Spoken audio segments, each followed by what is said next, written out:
الحمد لله نحمده ونستعينه ونستغفره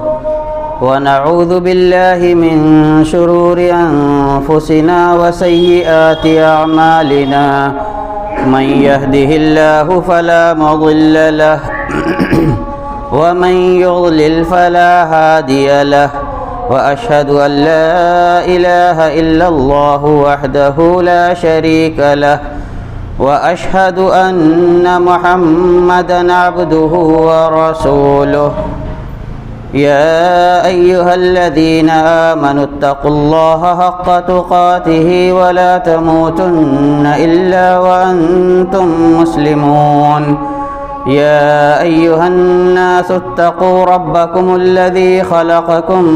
من نفس واحدة وخلق منها زوجها وبث منهما رجالا كثيرا ونساء واتقوا الله الذي تساءلون به والأرحام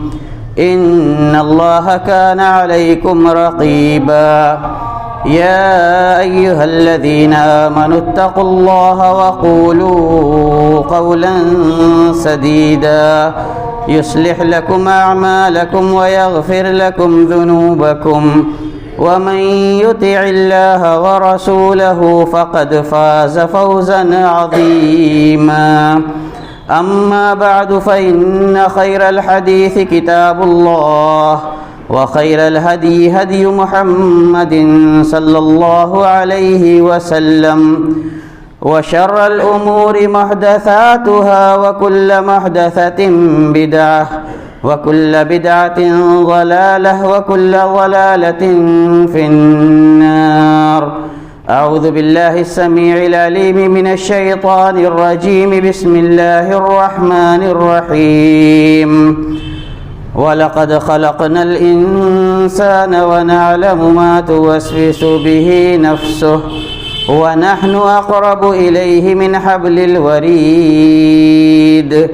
إِذْ يَتَلَقَّى الْمُتَلَقِّيَانِ عَنِ الْيَمِينِ وَعَنِ الشِّمَالِ قَعِيدٌ مَا يَلْفِظُ مِنْ قَوْلٍ إِلَّا لَدَيْهِ رَقِيبٌ عَتِيدٌ.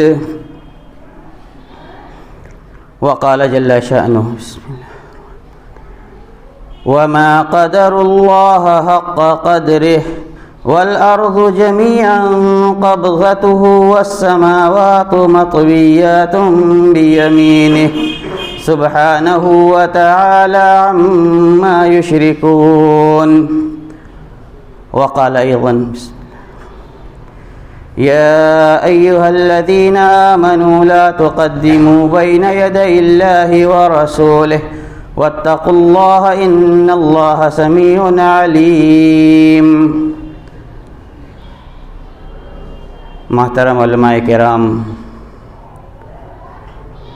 اسلامی بزرگوں، نوجوان ساتھیوں، عزیز بچوں،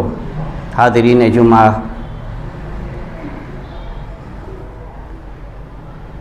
ہم اگر اسلام اور اسلام کی تعلیمات اور اسلام کی تاریخ پر نظر کریں تو ہم دیکھیں گے کہ سب سے پہلے اسلام آداب کو نبھانے کا حکم دیتا ہے اور اسی آداب کی تعلیم دیتا ہے، اور امت کی تاریخ اس بات کی گواہ ہے کہ جب جب اس امت نے اخلاق اور آداب کو اختیار کیا، ہر ایک کا جو ادب، جو مقام ہے اس کو لازم پکڑا، تو امت بلندیوں کے منازل طے کرتی گئی. اور جب ہم نے لوگوں کے مراتب، ان کے ساتھ برتنے کے آداب اور ان کے ساتھ تعامل کے، سلوک کے، برتاؤ کے طریقے کو پس انداز کر دیا، نظر انداز کر دیا، تو ہم دھیرے دھیرے پستی کا سفر طے کرنے لگے. دشمنان اسلام نے جب یہ چاہا کہ اہل اسلام کو دنیا میں اپنے تابع اور اپنے سے پست اور نیچا رکھا جائے، تو ان لوگوں نے سب سے پہلے اس امت کو ان الجھاؤں میں الجھا دیا جو اس کو اس کے دین، اس کے اخلاق اور اس کے آداب سے دور کر دیں، چاہے یہ آداب بندے اور اللہ کے مابین کے آداب ہوں یا امتی اور رسول صلی اللہ علیہ وسلم کے بیچ کے آداب ہوں، یا علماء کے ساتھ تعامل کے آداب ہوں، یا عام لوگوں کے ساتھ سلوک اور برتاؤ سے متعلق ہوں، اور امت کو ان تمام محاذ پر آداب و اخلاق سے بے بہرا کر دیا گیا۔ نتیجہ یہ نکلا کہ ہم جن مورلز کی، جن آداب کے ٹرانسفارمیشن کے محتاج تھے، وہ ٹرانسفارمیشن رک گیا۔ پچھلی امتوں کے جو آداب اور اخلاق عالیہ تھے ان کے اندر بعد کے لوگوں نے اس کو اپنانے میں کوتاہی برتی، اور دھیرے دھیرے دین بیزاری کا رجحان بڑھتا چلا گیا، اور آج ہم اخلاقی، تعلیمی، اقتصادی اور اللہ اور بندے کے درمیان رشتے کے تعلق سے بھی بہت دور جا پڑے۔ افسوس اس بات کا بھی ہے کہ جب امت کو اس جانب توجہ دلانے کی کوشش کی جاتی ہے اور کسی منکر پر نکیر کی جاتی ہے، تو اس کے بہت سارے دوسرے پہلو تلاشے جاتے ہیں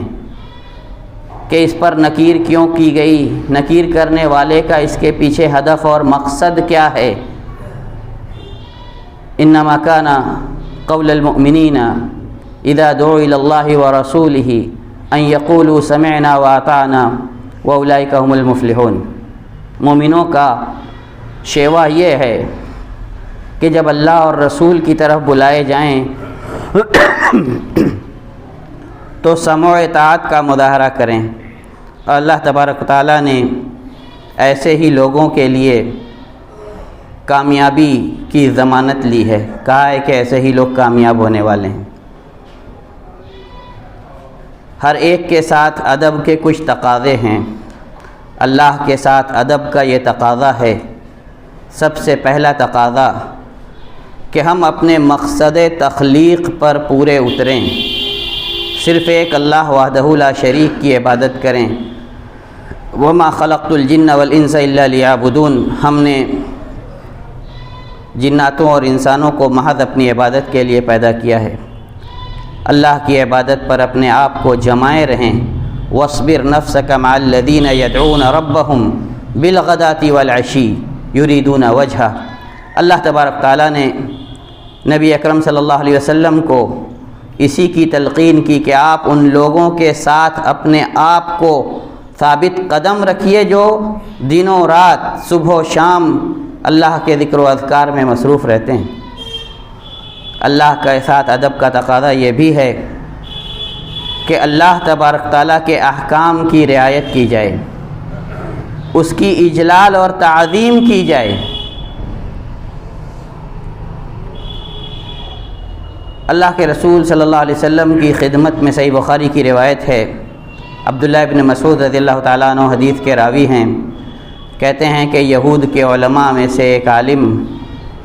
اللہ کے رسول صلی اللہ علیہ وسلم کی خدمت میں حاضر ہوئے اور فرمایا کہ ہم اپنی کتاب کے اندر پاتے ہیں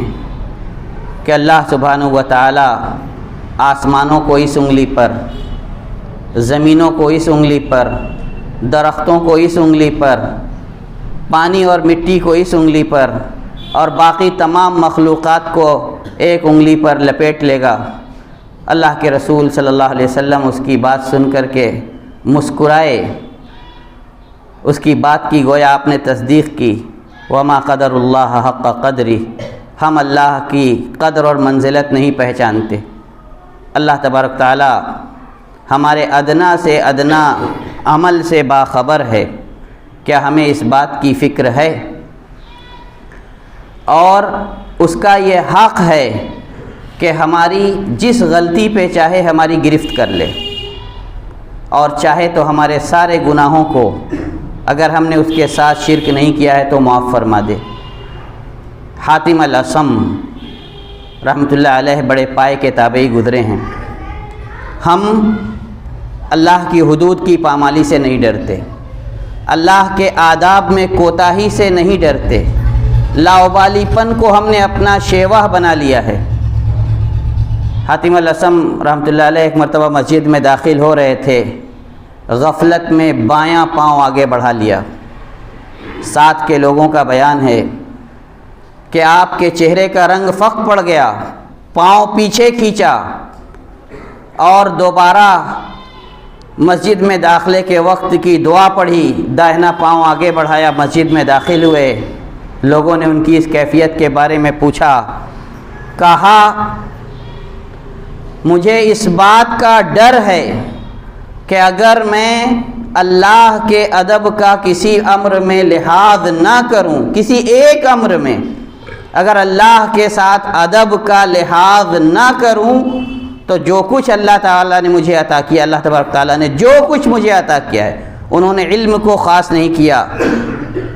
روایت حدیث اور حفظ حدیث اور حمل حدیث کو خاص نہیں کیا، بلکہ کہا جو کچھ اللہ تعالیٰ نے مجھے دیا ہے، مجھے ڈر ہے کہ میری اس ایک بد ادبی کی وجہ سے سب کچھ نہ سلب کر لے مجھ سے۔ ادب انسان کو تمام خصائل حمیدہ پر ابھارتا ہے، اچھی چیزوں پر ابھارتا ہے۔ دنیا نے ان آداب کو اپنا لیا جو کبھی ہمارے تھے، وعدے کی پابندی، وقت کی پابندی، حقوق کی رعایت، ایک دوسرے کا ادب و احترام، ایک دوسرے کے ساتھ خیر خواہی، اور جو ہمارا شیوا تھا دوسروں نے ان کو اپنا کر ہم پر سبقت لے جا کر خود ہمیں دکھا دیا، اور ہم ہیں کہ آج بھی ان رموز سے غافل ہیں جو ہماری ترقی کے لیے بے حد اہم اور ضروری ہیں۔ دوسرے نمبر پر آتا ہے کہ انسان جو اپنے آپ کو مسلمان کہتا ہے، اللہ کے رسول صلی اللہ علیہ وسلم کے حق کی رعایت کرے۔ اللہ کے رسول صلی اللہ علیہ وسلم کا حق یہ ہے اور ان کے ساتھ ادب کا تقاضا یہ ہے کہ انسان اللہ کے رسول صلی اللہ علیہ وسلم کی لائی ہوئی شریعت پر مکمل طور سے ایمان لائے اور مطمئن ہو کہ جو کچھ اللہ تبارک تعالیٰ نے دے کر کے رسول اللہ صلی اللہ علیہ وسلم کو بھیجا ہے وہی حق ہے، اس میں اس کو ادنا سا شبہ اور شک نہ ہو، اور اس کے اعضاء و جوارح سے اس کا اظہار ہو، مجرد زبانی دعویٰ نہ ہو کہ ہم اللہ کے رسول صلی اللہ علیہ وسلم پر ایمان رکھتے ہیں اور ان کی شریعت کے مطابق عمل کرتے ہیں۔ دعوے دار تو بہت ہیں، لیکن صحیح معنوں میں شریعت پر عمل کرنے والے لوگ کم ہیں، اور اللہ کے رسول صلی اللہ علیہ وسلم کی پیشین گوئی ہے کہ زمانے کے گزرنے کے ساتھ ساتھ وہ کم ہوتے چلے جائیں گے، ان کی اجنبیت بڑھتی چلی جائے گی۔ بدأ الاسلام غریبا وسیعود غریبا فطوبى للغرباء الذین یصلحون ما افسدہ الناس۔ ایسے اجنبیوں کے لیے شجر طوبہ کی جنت میں بشارت ہے۔ یہ وہ لوگ ہیں جو لوگوں کے فساد اور بگاڑ کے اصلاح کی کوشش کرتے ہیں، فساد کے بہاؤ میں خود بھی نہیں بہہ جاتے، اور اسی اصلاح کی کوشش اور اس جذبے کو اپنے اندر کار فرما کرنے کی ضرورت ہے، ورنہ پوری بنی اسرائیل گناہ میں ملوث نہیں ہوئے تھے، بلکہ ان میں سے کچھ لوگ گناہ کرتے تھے، لیکن دو نبیوں کی زبانی اللہ تبارک تعالیٰ نے ان کو لعنت کا مستحق بنایا، کیونکہ وہ نہی عن المنکر کا فریضہ انجام نہیں دیتے تھے۔ تو اللہ کے رسول صلی اللہ علیہ وسلم کے ادب کے ساتھ ادب کا تقاضا یہ بھی ہے کہ ان کے امتیوں کے ساتھ خیر خواہی کی جائے، اور سب سے بڑی خیر خواہی یہ ہے کہ ان کا ہاتھ پکڑ پکڑ کر ان کو برائیوں سے کھینچ کر کے دور لایا جائے۔ اللہ کے رسول صلی اللہ علیہ وسلم نے اپنی اور امتیوں کی مثال، بڑی بہترین مثال پیش کی کہ مثلی و مثلکم کمثل رجل استوقد نارا فجعلت هذه الفراش والجنادب يقعن فيه وانا آخذ بحجركم حلمان النار حلمان النار۔ کہا کہ میری اور لوگوں کی مثال ویسے ہی ہے جیسے کوئی آدمی ہو جو آگ روشن کرے، اور جب آگ بھڑک جائے تو یہ کیڑے اور یہ پروانے جو آگ کے ارد گرد منڈراتے ہیں آ کر کے آگ میں گرنے لگیں، اور میں تمہارے ازار بندوں کی جگہ سے تمہاری کمر سے پکڑ پکڑ کر تمہیں کھینچ رہا ہوں کہ آگ سے دور بھاگو۔ کسی مسلمان کے حق میں اس سے بڑا ادب اور اس سے بڑی خیر خواہی کیا ہو سکتی ہے کہ آپ اس کو جہنم کے گڈھے سے کھینچ کر کے دور کر دیں، بچا لیں۔ اسی نصح کی، اسی خیر خواہی کی ضرورت ہے۔ اللہ کے رسول صلی اللہ علیہ وسلم کے ساتھ ادب کا ایک تقاضا یہ بھی ہے کہ آپ صلی اللہ علیہ وسلم نے جن باتوں کا حکم دیا ہے انہیں اپنا لیں، اور جن چیزوں سے منع کیا ہے ان سے رک جائیں۔ وما آتاکم الرسول فخذوہ وما نہاکم عنہ فانتہوا۔ اور اگر ہم ایسا نہیں کریں گے تو اللہ کی وعید جو اللہ تبارک تعالیٰ نے اپنی قرآن مجید کے اندر ایسے لوگوں کے سلسلے میں نازل فرمائی ہے جو رسول اللہ صلی اللہ علیہ وسلم کے احکام کا ادب نہیں کرتے، اس کی پرواہ نہیں کرتے۔ فَلْيَحْذَرِ الَّذِينَ يُخَالِفُونَ عَنْ أَمْرِهِ، ڈریں وہ لوگ جو اللہ کے رسول صلی اللہ علیہ وسلم کے حکم سے خلاف شیوا اختیار کرتے ہیں، عمل کرتے ہیں۔ ان تصیبہم فتنہ، کہ ان کو کوئی آزمائش پہنچے، او یصیبہم عذاب علیم، یا کوئی دردناک عذاب ان کو گھیر لے۔ اللہ اور رسول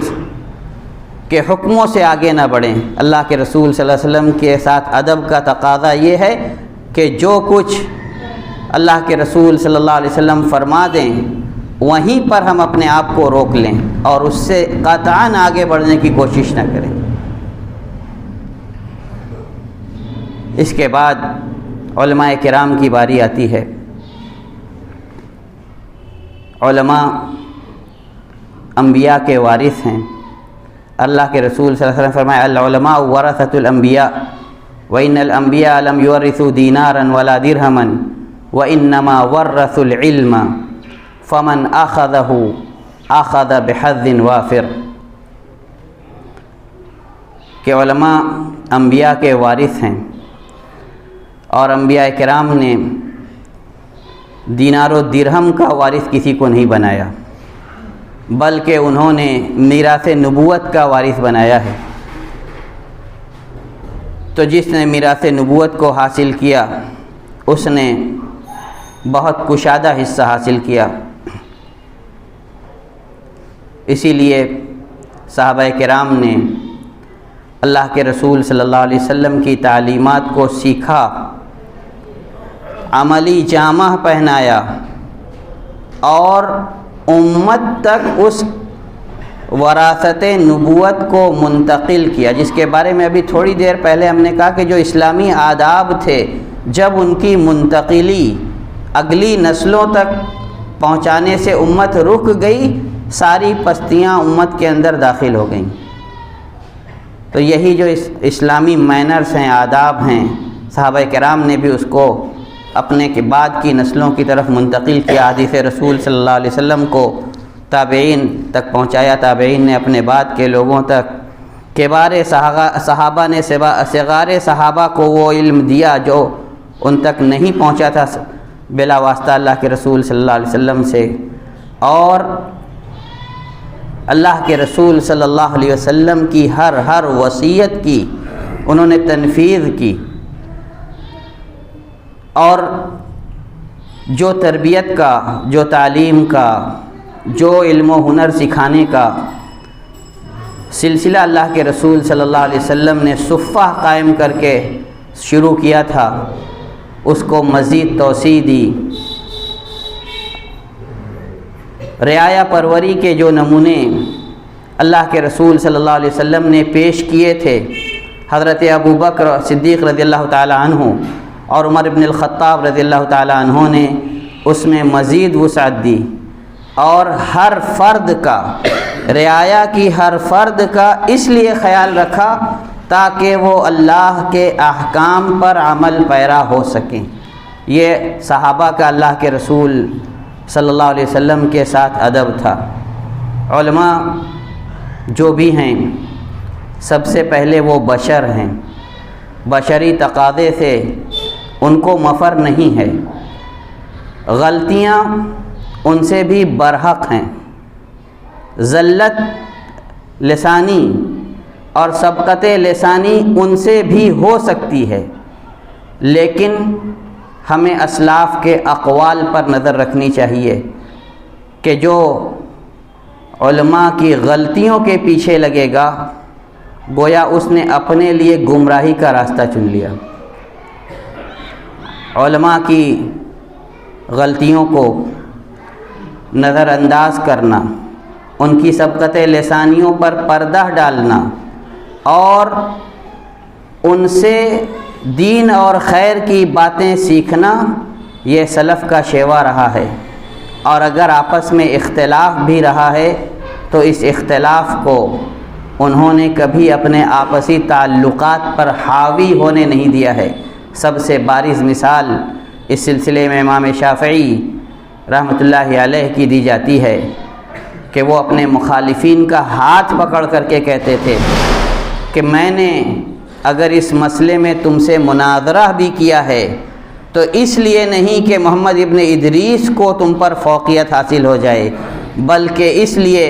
کہ جو صحیح مسئلہ ہے وہ امت کے سامنے آ جائے۔ دور حاضر میں کہا جاتا ہے کہ علامہ ناصر الدین الالبانی اور محمد حمود التویجری رحمۃ اللہ علیہما کے درمیان کسی بات کو لے کر کے کسی مسئلے میں اختلاف تھا، لیکن جب دونوں کی ملاقات ہوتی ہے تو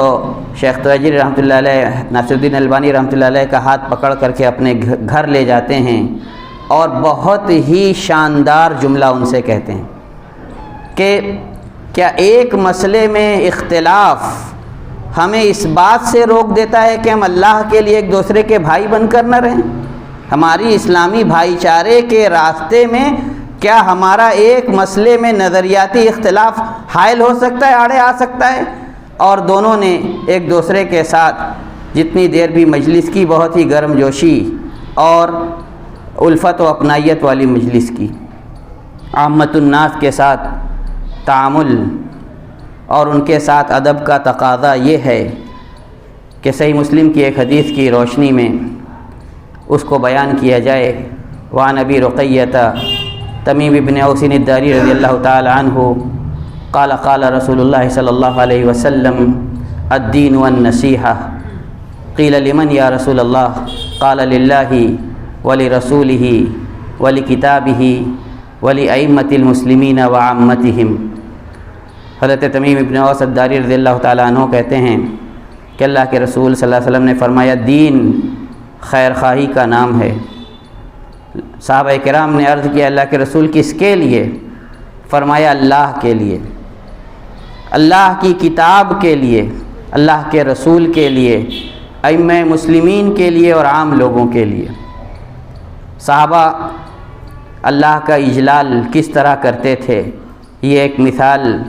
اس کی سن لیجئے۔ پھر عامت الناس کا ایک دوسرے کے لیے احترام اور ادب کیسا ہونا چاہیے اس پر آتے ہیں۔ اس قسم پرسی کے زمانے میں بھی، تنگ حالی کے زمانے میں بھی بعض صحابہ کرام نے بہت نفیس جوڑا خرید رکھا تھا، کسی شادی، کسی تقریب، کسی پارٹی، کسی عظیم سے ملاقات کے لیے نہیں، بلکہ اس سب سے عظیم اور سب سے برتر اللہ رب العزت کے لیے جن کے سامنے نماز میں ہم اور آپ کھڑے ہوتے ہیں، اور انہوں نے یہی کہا تھا کہ اللہ رب العزت یہ سب سے زیادہ اس لائق ہے کہ ہم اس کے سامنے اپنی پوری زیب و زینت کے ساتھ کھڑے ہوں، اور اللہ کا یہ حق ہے، اللہ کے ساتھ ادب کا یہ تقاضا ہے کہ اچھی ہیئت، اچھی خوشبو اور پورے اہتمام کے ساتھ اس کے دربار میں حاضر ہوا جائے۔ تمام مکروہ خوشبوؤں اور مکروہ کھانوں جن کو فرشتے ناپسند کرتے ہیں، ایسی بو منہ میں لے کر کے آنے سے مسجد میں بچا جائے، اور تمام ایسے اعمال سے دور رہا جائے۔ اللہ کے ساتھ ادب کا تقاضا یہ ہے جن سے اللہ کے فرشتے ہم سے دور ہوتے ہیں، معصیت کے کام، گھنٹیاں لٹکانا، تصویریں لٹکانا، شراب اور نشہ آور چیزوں کا استعمال کرنا، ایسی تمام منہیات سے اپنے آپ کو بچایا جائے تاکہ فرشتے ہم سے دوری نہ اختیار کریں۔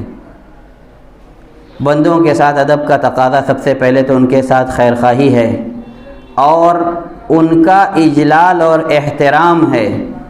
اور لوگوں کو ان کا مقام اور مرتبہ عطا کرنا ہے تاکہ آپ کو بھی لوگ اسی نظریے سے دیکھیں۔ اور اگر آپ ایسا نہیں کریں گے اور آپ دوسروں سے اپنی عزت اور توقیر کی امید رکھیں گے تو ایسا محال ہے، ناممکن ہے۔ لا تنہین عن خلق وتأتی بمثلہ عار علیک اذا فعلت عظیم۔ کسی ایسے کام سے لوگوں کو منع مت کرو جو خود ارتکاب کرتے ہو انجام دیتے ہو، ایسا کرو گے تو تمہارے لیے بہت بڑا عیب ہے۔ ایک حدیث میں اللہ کے رسول صلی اللہ علیہ وسلم نے والدین کو گالی دینے والے پر لعنت بھیجی۔ صحابہ کو حیرت ہوئی، ایسب احد والدیہ، کیا کوئی اپنے والدین کو گالی دیتا ہے؟ اللہ کے رسول صلی اللہ علیہ وسلم نے فرمایا تھا کہ ہاں، یسب ابا المرء فیسب اباہ ویسب امہ فیسب امہ، کہ وہ اس کے باپ کو گالی دیتا ہے تو بدلے میں وہ اس کے باپ کو گالی دیتا ہے، اور یہ اس کی ماں کو گالی دیتا ہے تو بدلے میں وہ اس کی ماں کو گالی دیتا ہے۔ اور ہم اپنی روزمرہ کی گفتگو پر نظر کریں، ہمارے جملے کس قدر شائستہ ہوتے ہیں، یا اس میں دوسروں کی عزتیں اور پگڑیاں اچھالنے والے الفاظ اور دوسروں کی دل آزاری کرنے والے لہجے ہوتے ہیں۔ اللہ تبارک تعالیٰ سے آخر میں دعا یہی ہے کہ ہمیں ان اسلامی آداب پر کاربند کر دے جو ہماری عظمت رفتہ دوبارہ لوٹانے کے سبب بنے، ہمیں تمام برے اخلاق و آداب سے دور کر دے، اور اللہ، رسول، ائمہ اور عوام الناس کے حقوق کو پہچاننے اور ان کے ساتھ اس کی روشنی میں برتاؤ اور سلوک کرنے کی توفیق عطا فرما۔ جب تک اس جہان فانی میں زندہ رکھ، ایمان اور اسلام پر قائم و دائم رکھ، اور جب جہاں سے جانے کا وقت آئے تو کلمہ اخلاص، کلمہ اسلام پر ہمارا خاتمہ ہو۔ اقول قولی ھذا واستغفر اللہ لی ولکم ولسائر المسلمین من کل ذنب فاستغفروہ انہ هو الغفور الرحیم۔